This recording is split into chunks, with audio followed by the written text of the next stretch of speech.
All right, all right, all right. Hey, what's going on, everybody, man? Welcome back to another episode, The Truth with Najeh Wilkins, man. Hope you guys are excited. My college football show, recording every week, and I ain't gonna lie to y'all, I am a little bit busy, man. I've been going to the spring practices and getting some film, so I don't get back home until a little bit later in the day. But I was like, look, I gotta make sure y'all prepared, make sure I get y'all right with my show, man. Last week y'all ran it up. Shout out to y'all over 100 plus views, man.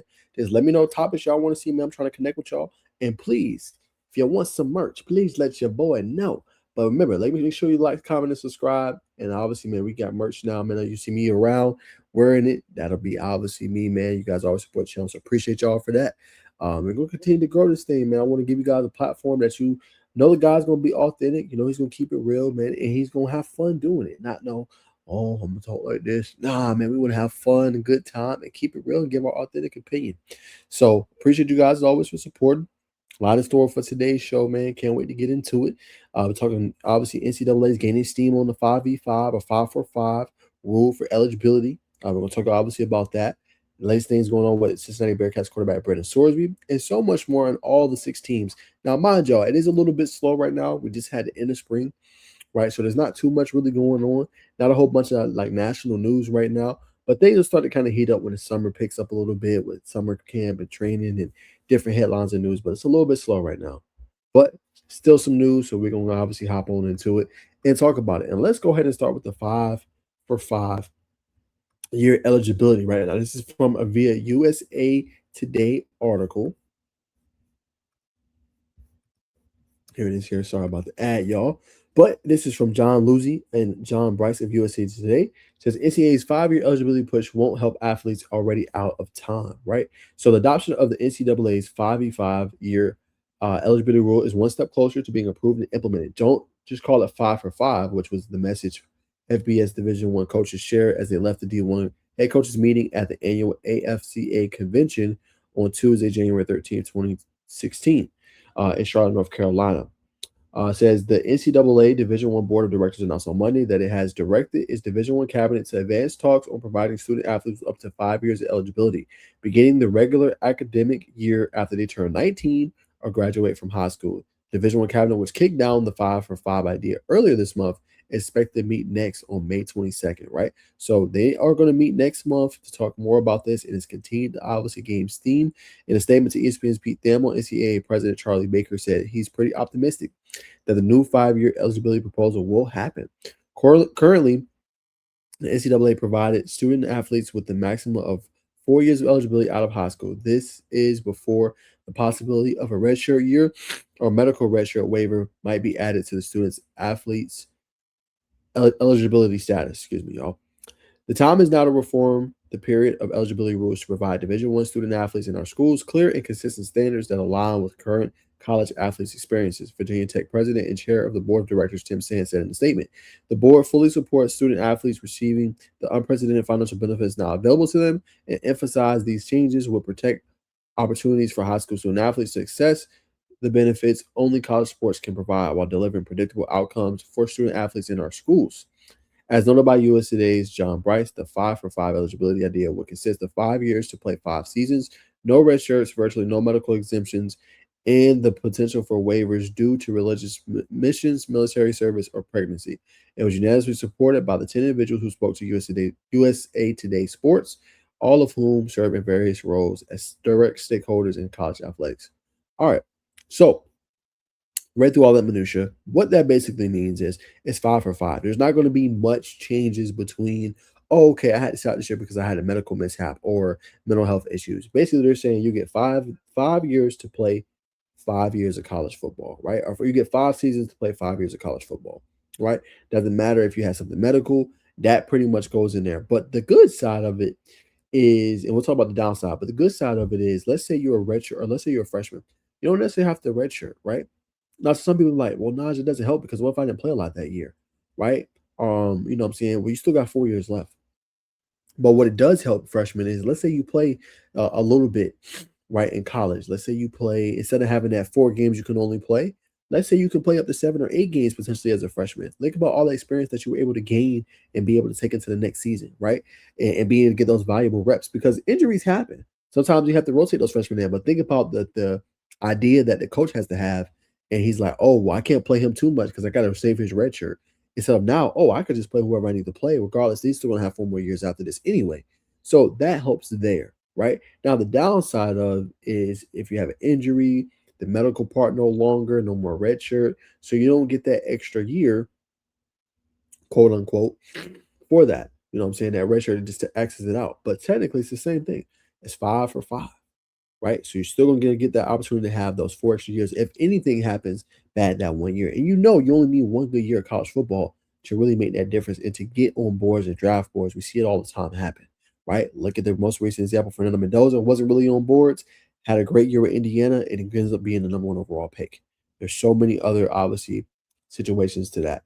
Now, some other downsides that people have obviously outlined and talked about is the wiggle room. Obviously, the portal being more strict now, being able to only transfer one time, essentially, and then that be it. But I like the 5v5 rule. I think it's great for the athletes. I think it helps them. And I think, what I'm saying, that first year doesn't go right. If you need to transfer and do what you need to do, you still have 4 more years you're banking on, right? And it takes out oh, well, this quarterback's 25 years old playing in college football. This quarterback is 26 years old.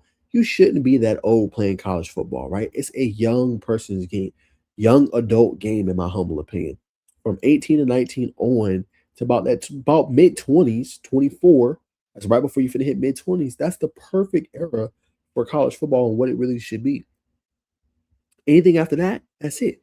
And I want y'all to think about it like this, not comparing college or to life, right? But think about it like this, y'all. Imagine you go for it. Now, everybody's different. People are getting degrees now. I mean, not degrees. People are doing entrepreneurship and doing their own thing.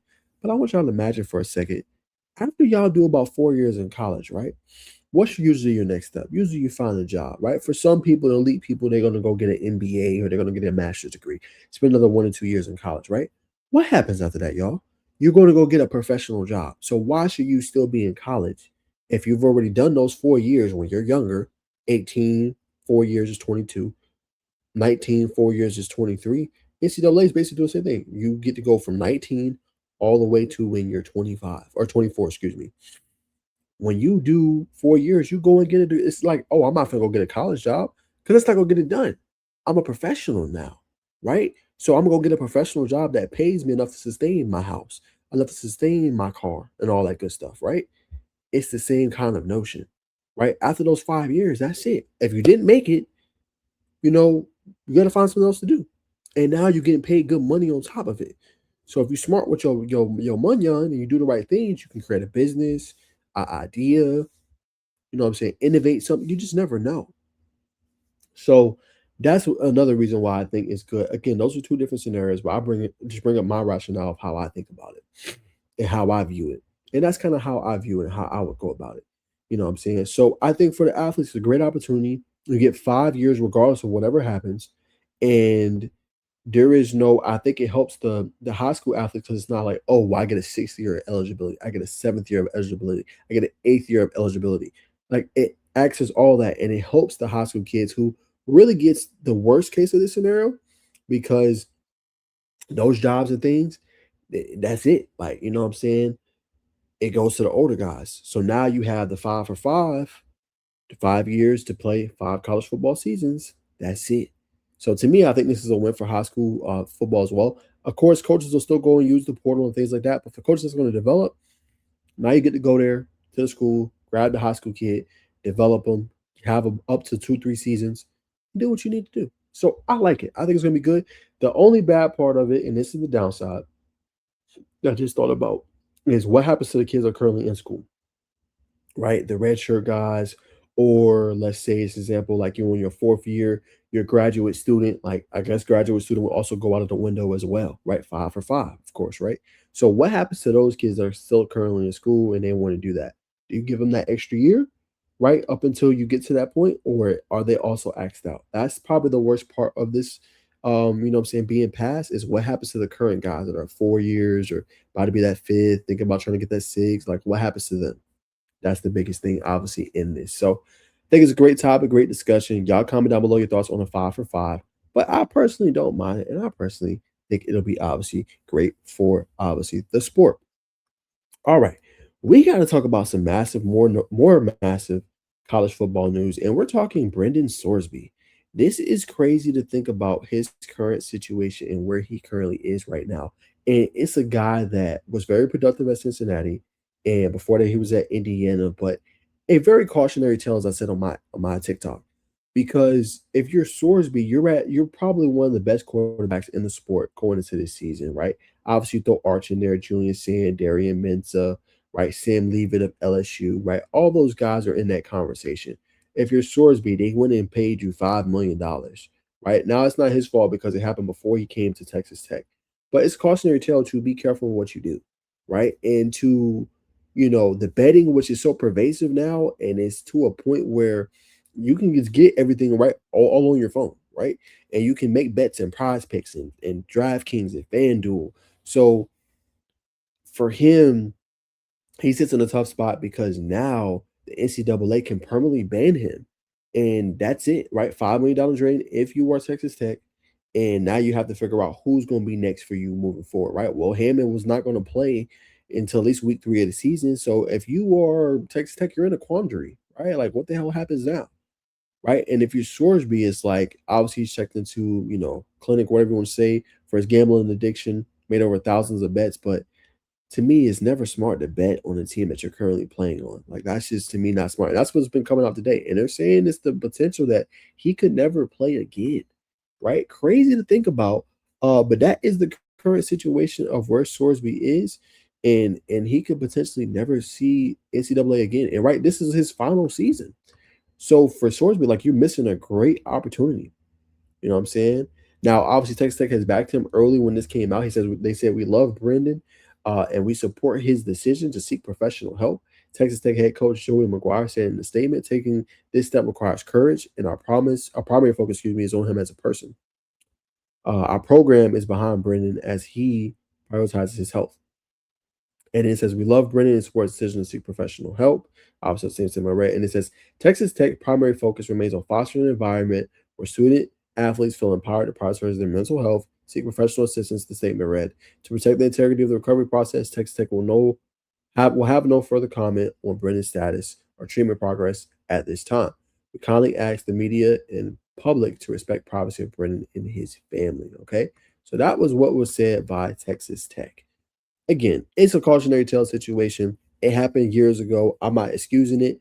You don't want to do it, but also there needs to be things in place where it's not as accessible for the kids. And I know these coaches, as Pete Thamel said today on Pat McAfee show, like, these coaches are using this as a cautionary tale for their kids to scare the hell out of them, and as they should, because you have the chance of throwing away your career, even for a small bet on another team. Like, it's just not worth it, right? Now, after your playing days are over, your career's over, cool. But if you're in school, focus on the main thing, make the main thing, which is playing at a high level, doing what you're supposed to be doing, making as much money on as you can, of course, helping your team get to the stage of where they want to go, and avoiding pitfalls like this, because it doesn't really benefit anybody. It only makes it worse, in my humble opinion. So, yeah, man, tough situation for Brendan. Hopefully he learns from this. We'll see what happens, but they already say it's a steep road back for him back to college football, and even potentially playing. He could be done.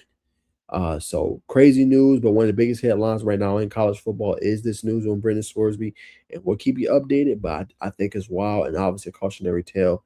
Never bet on your own team. And if you're gonna do the sports game, wait till you out of the league. Wait till you not playing NFL football.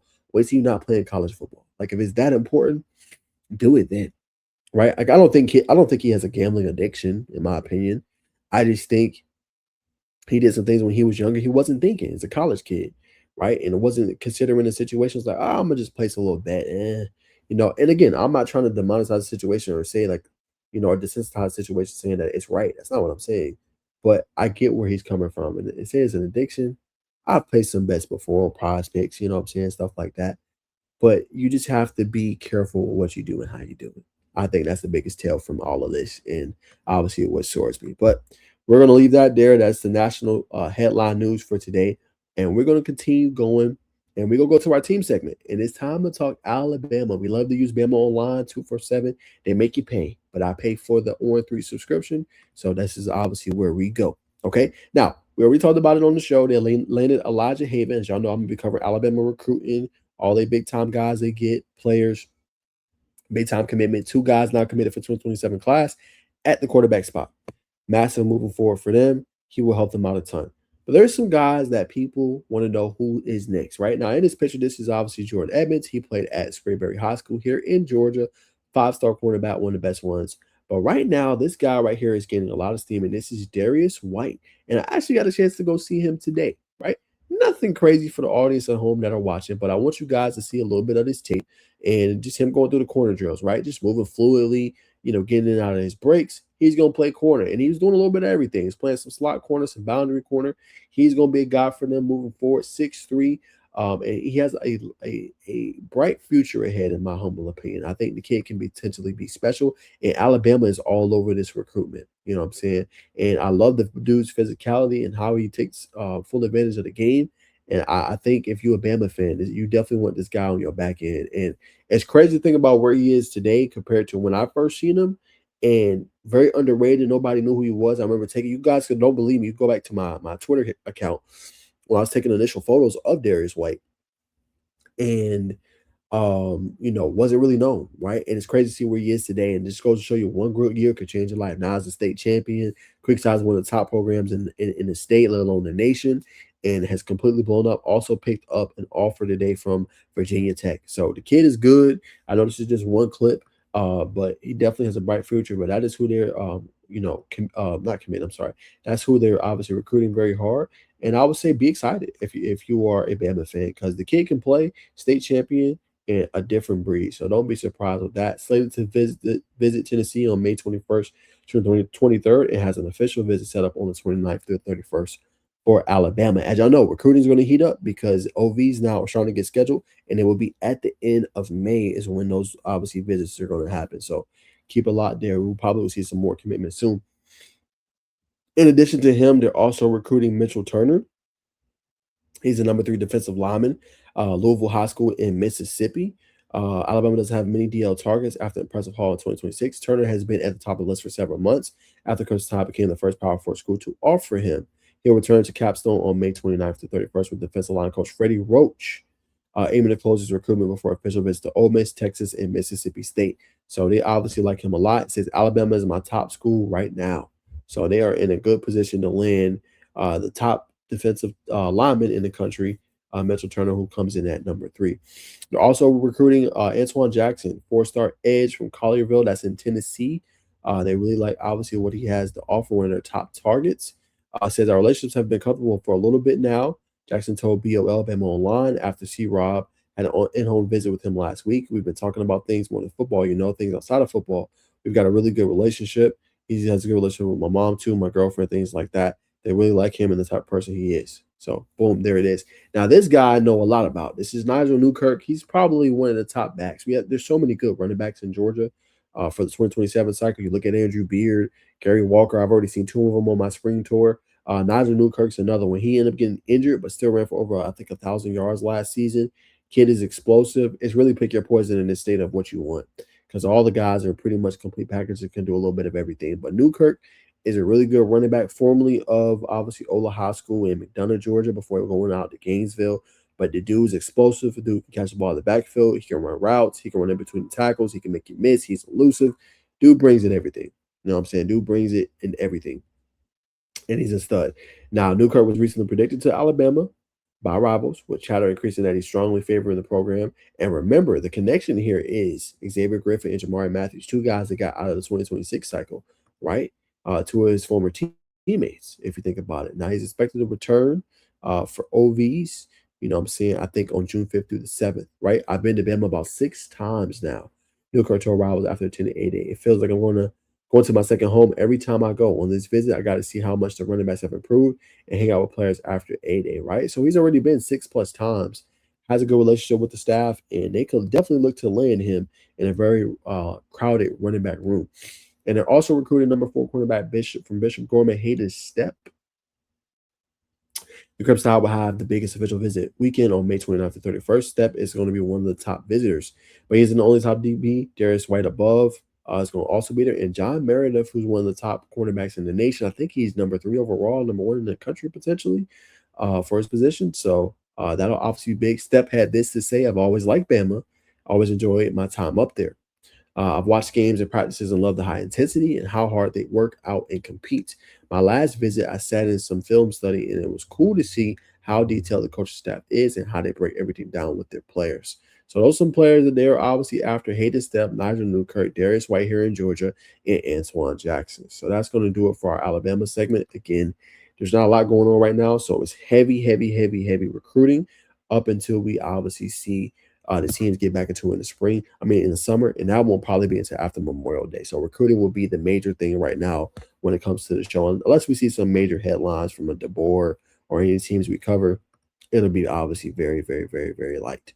All right. So one guy I want to talk about. Let's see if I have it pulled up. Here it is right here. We're gonna talk Georgia football, man. And if you guys didn't see it, please go check out the show. My guy Jeremy Johnson did a really great job of breaking down Jaxon Dollar, what he brings to the table, and how much they're recruiting him. On the show on this past Thursday, he talked about it, and obviously the four-star prospect just received a new prediction to land with the Georgia Bulldogs. Obviously, we know they are no stranger to recruiting the tight end position at a very high level. This past cycle, they did it with Caden Prothro. They've also done it with Elias Williams, Ethan Barbour in the previous class. This is exactly what this team does when it comes to recruiting the tight end and having it obviously at a high level. Now, he is a 5-star, according to 247 Sports Composite. But right now, he is trending obviously towards Georgia. And I think he fits perfectly with what they want to do. Two-sport athlete who's played football and basketball, right? Over 1,000 career points in basketball, 29 points, 18, 10 rebound effort in obviously December.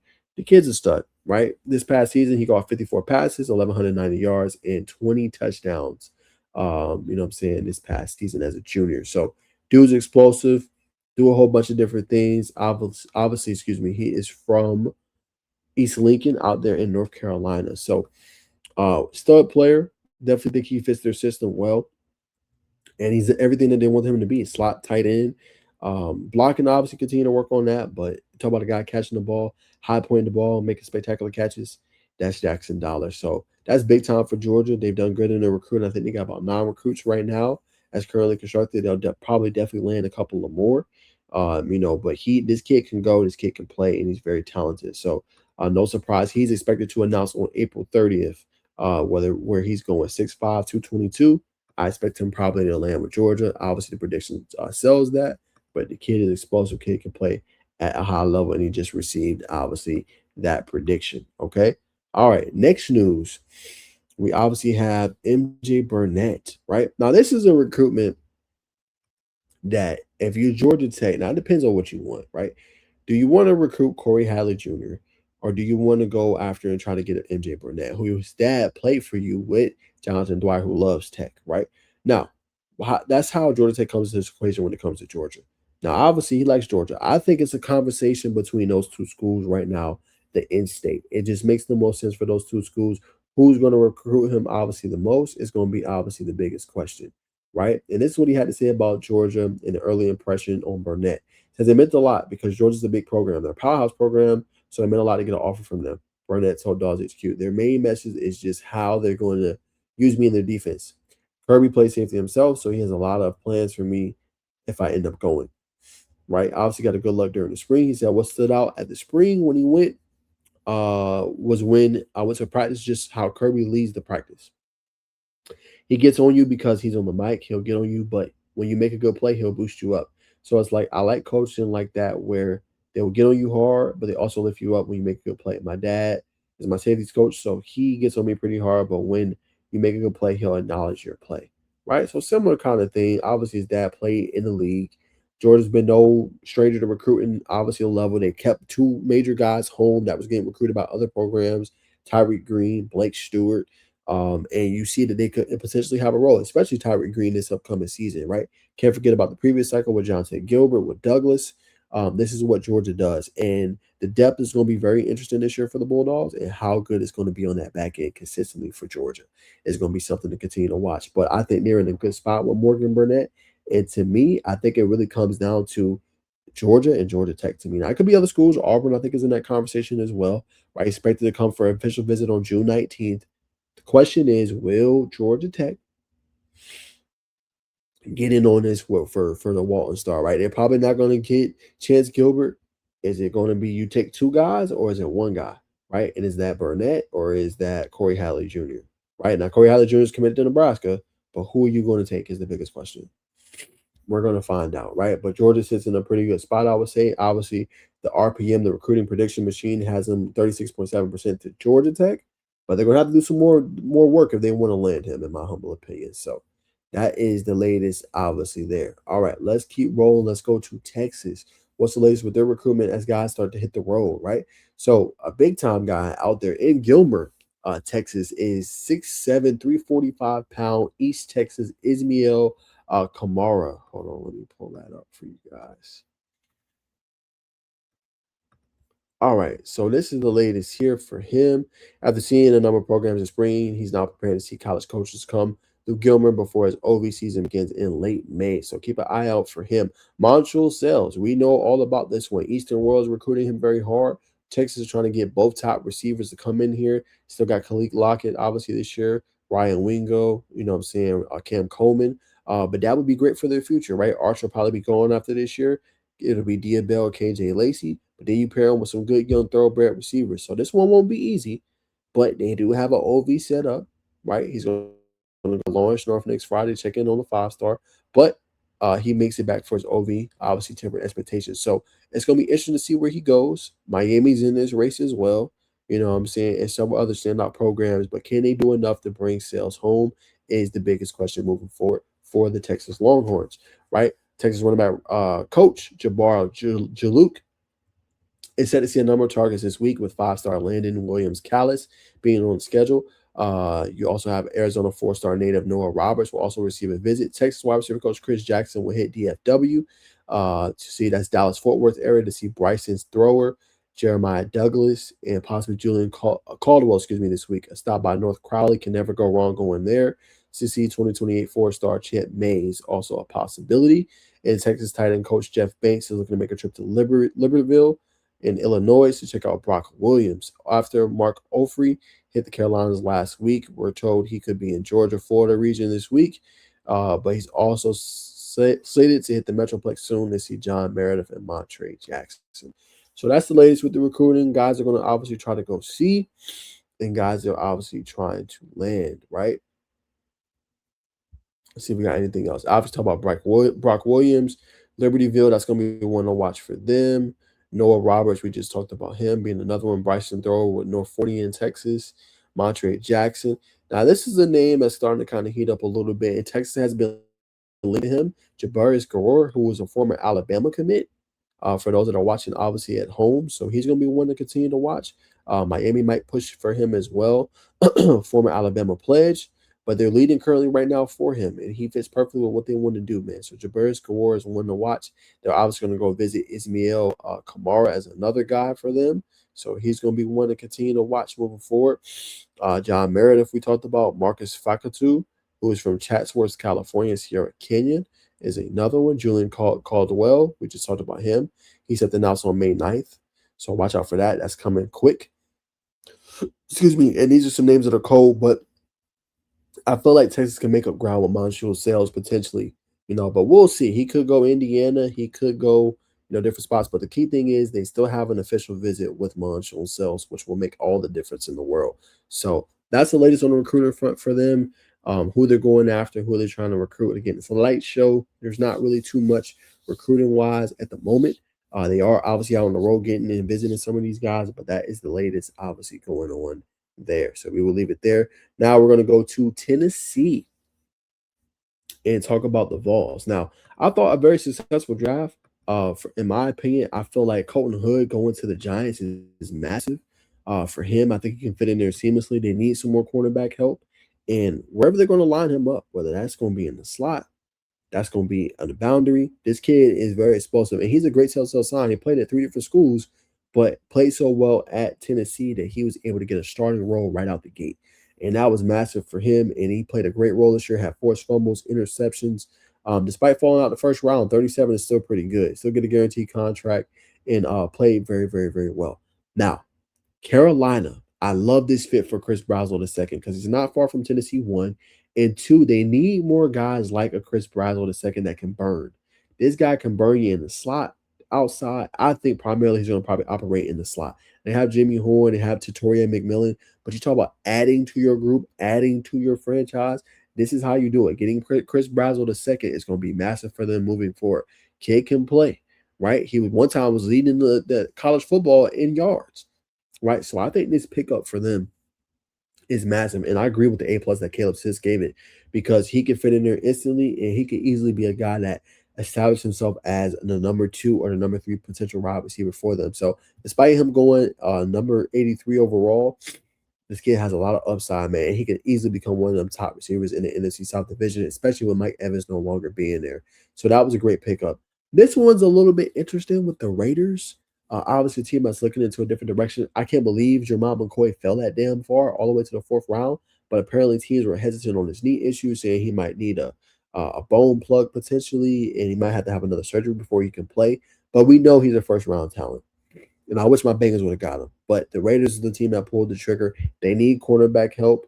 How healthy will he be is the biggest question. But we know Jermon McCoy is one of the most talented players in this past draft. But unfortunately fell, because of everything that happened. Didn't play his senior season. But it's going to be interesting to see what happens with, obviously, him. And I think the Commanders low-key had a good draft, too. They got Sonny Styles, and you get a really good prospect and player in Joshua Josephs that can come off the edge. He could be dominant at times, as we saw, and he's a guy that can take over games, right? Getting prepared in the 5th round, but he can come in there, compete, and I think easily become a guy for Washington. Now, I'm not saying year one he will be, but he can get a couple sacks this year and continue to build on that and become one of those edge rushers they desperately, obviously, need. Now, this one, Tyree West with the Lions. Not the biggest fan of this one, in my humble opinion. I think they could have did better or had a better fit for him. I don't really love him as a defensive lineman near the line. It's going to be an uphill battle. They're already loaded on the interior with guys.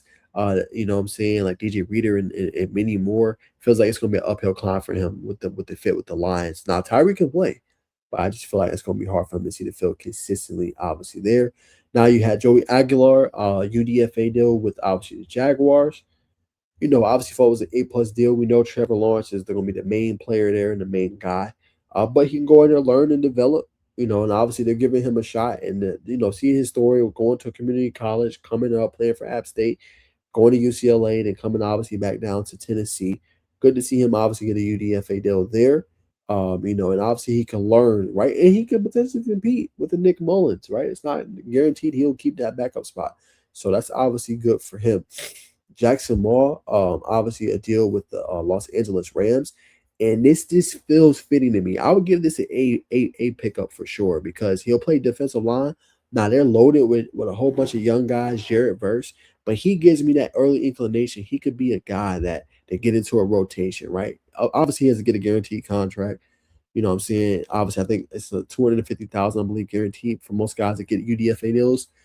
He has to make the 53-man roster. But he feels like a guy that could easily be for the Rams on the interior of that defensive line, rotating in and become a name that we see consistently on Sundays. So I like this pickup for them. Have a lot of depth there, have a lot of guys, but Jackson Moore can easily be a guy there. Jalen McMurray to Tennessee UDFA deal. I don't really like that one as much. I think they have some corner help. It's going to be hard for him to be in a battle there and obviously win a spot, in my humble opinion. Now, this one's interesting, right? Obviously, Caleb gave it a C+. Miles Kitselman, right? Now, even though it's a guy that can play, has dealt with a couple of injuries here and there, but Lions desperately need a tight end 2, tight end 3 type of a guy outside of, obviously, Sam Laporta, right? And that's where you can come in because Laporta's dealt with injuries like the last couple of seasons. He's been there, he's been playing, but you could easily use a guy like this to come in and help out with that. And if Miles Kitselman can be that continued receiving threat, I think that's massive for them, obviously, moving forward, 100%, man. But that's going to do it. Obviously, it's all the UDFA guys, Star Thomas, Dominic Bailey, obviously William Wright. Ain't want to forget another Bryson Eason to 49ers. They need more pass rush help. But that is all the latest there with the UDFAs. I just want to go over some of the guys, the main guys for Tennessee, obviously, this past year and everything that they have going on moving forward. All right. Let's talk about this, though. We got new reports on Chaz Coleman. All right, this was CBS Sports released an update about the status of Chaz Coleman. Let's see what CBS Sports had to say. We'll make this thing the last one for Tennessee. Yep, one of the biggest questions. This report around him likely being homesick. It's been an update. Okay. Here is the update. They said he's not in trouble, and some of the Tennessee program, including his teammates, are optimistic that he will be part of the team in 2026 despite his absence during spring practice. Coleman remains a Knoxville around the team, and he's even recently went to church with Vols defensive line coach Rodney Gardner. CBS Sports will then go in detail the three main things that they're not hearing around the situation.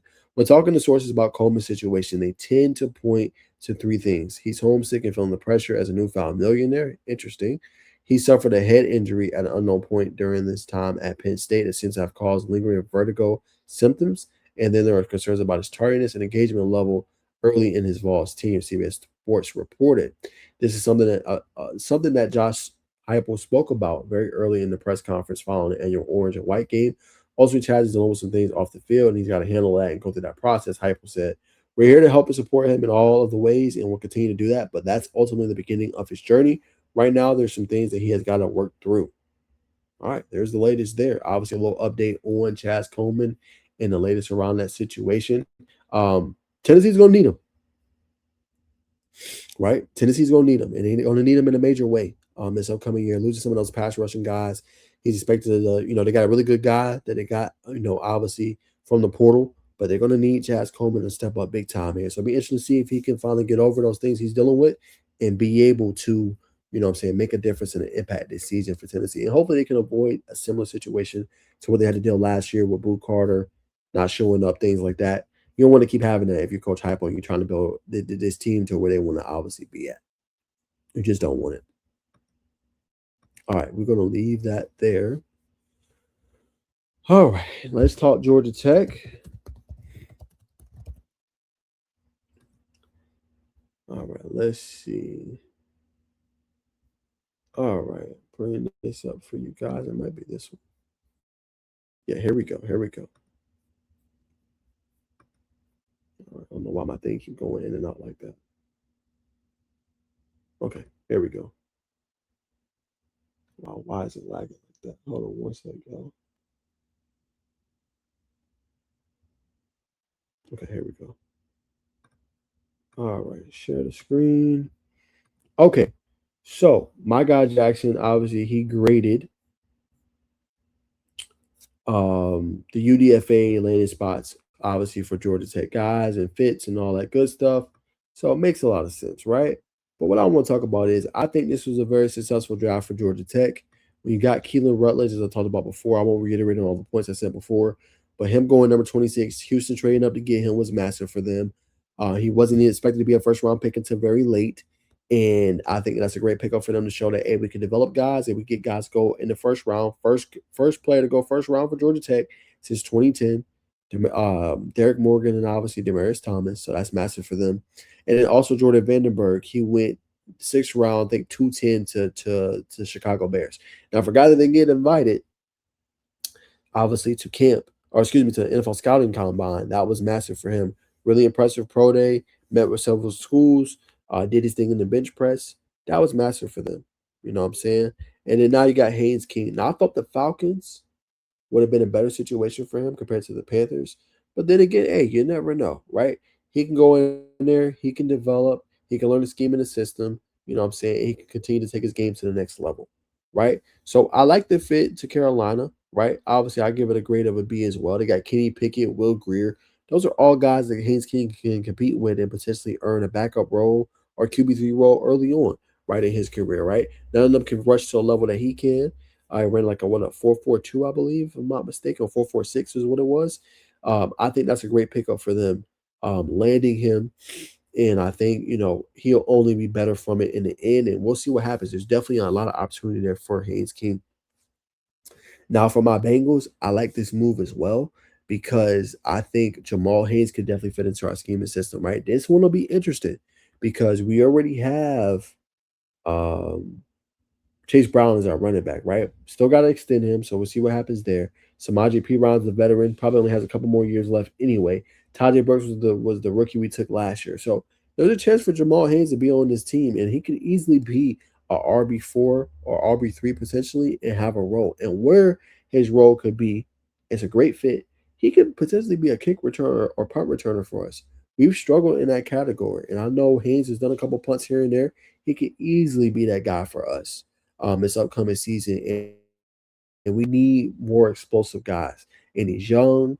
Last few years obviously dealt with some knick-knack injuries, but Jamal Haynes can easily come in and establish himself as that role for us. So I'm super excited about that. Malik Rutherford to the Falcons makes so much sense to me.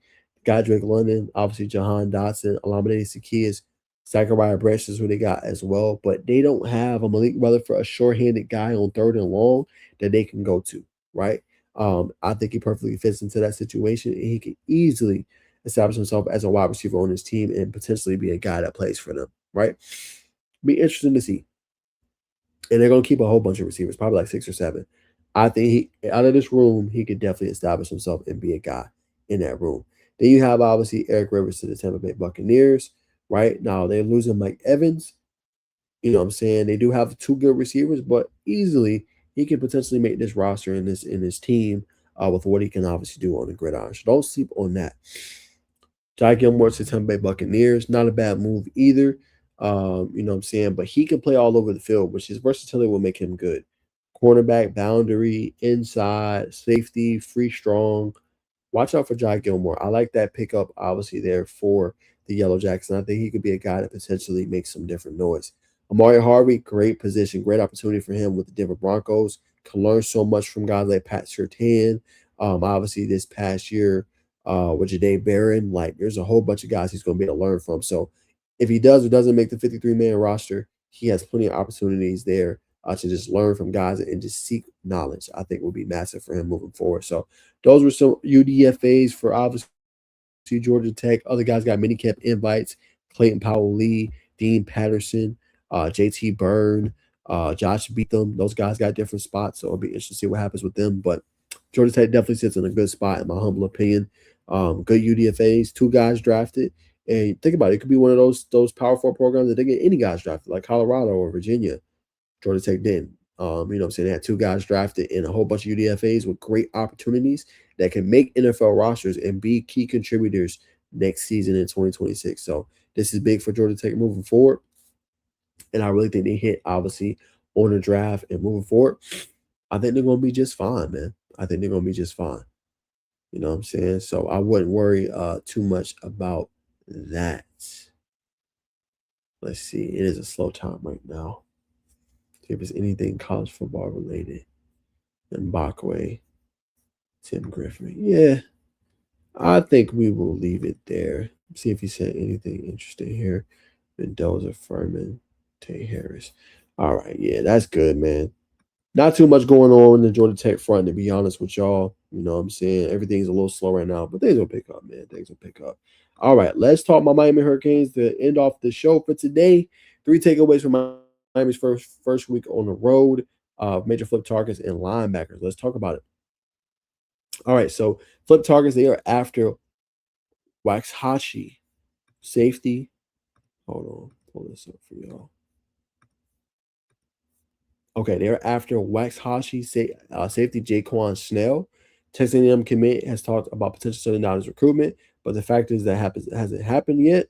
Snell made a visit to Miami in the spring and really enjoyed his time in Coral Gables. Miami and Texas are 2 teams pushing A&M in this recruitment. Miami defensive line coach Jason Taylor spent time in South Carolina as the Hurricanes are continuing to work on flipping top 100. Looks like edge rusher Jaden Bryan away from LSU has an OV set for May 29th. Linebackers, they are after 5-star prospect Hayden Henderson. Hitherman has done a great job of putting Miami in a strong position with other top backers like Noah Glover. Hitherman made an in-home visit to Rivals 300 prospect Haymark Battlefield and is making him feel like a top priority. Jalathan Mayfield is another one. He remains as an option for them potentially if they miss out on the other guys. And they've also expanded their board to Ashton Whiteside as well. Other 5-stars that they really like is Cornelius Hugh, cornerback Joshua Dobson. He's very good. He had a visit earlier there this month. And then Jalen Brewster, who's committed currently to Texas Tech. You know what I'm saying? He'll be one that Miami's going to continue to try to kind of go after. So obviously watch out for that. Let's see, we already talked about Noah Glover. Let's see.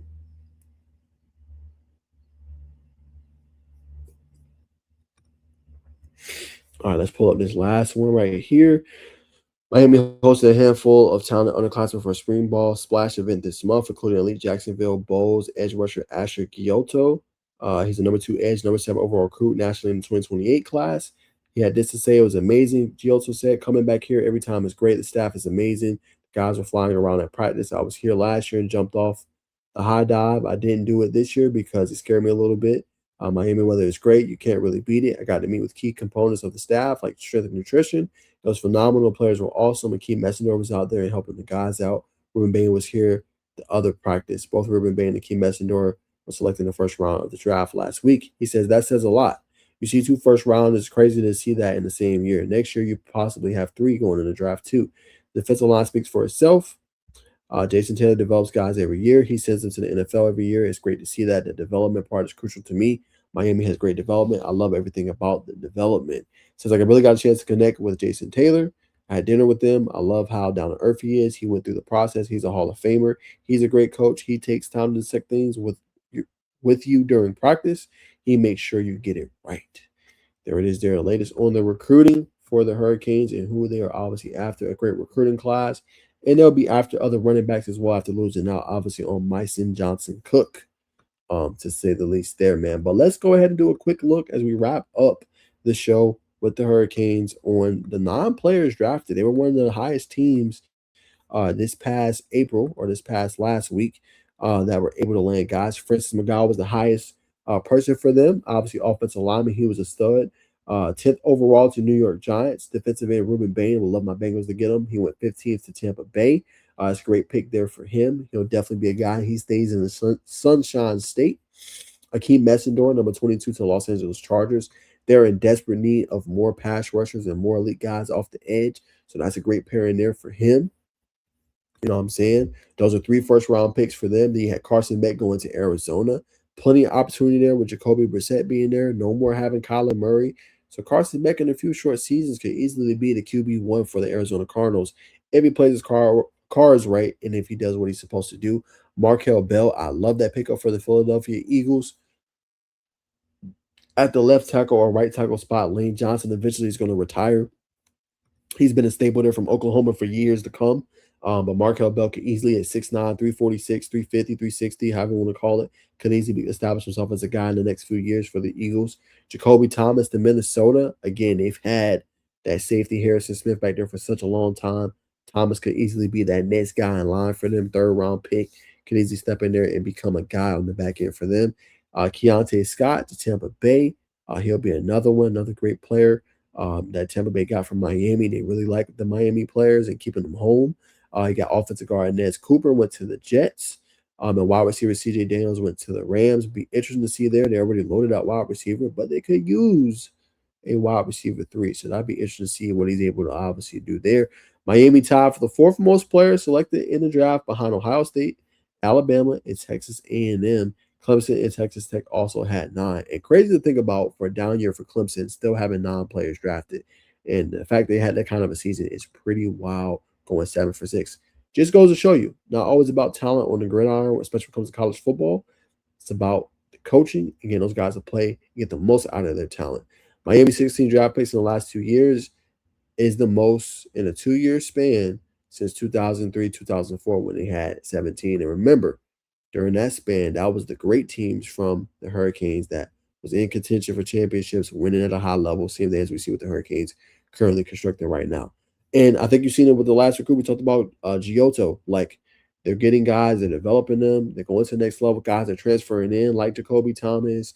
You know, different guys are coming in and they're playing at a high level. They're getting developed. They're putting great tape on, you know, for NFL scouts, and they're getting obviously drafted to the league.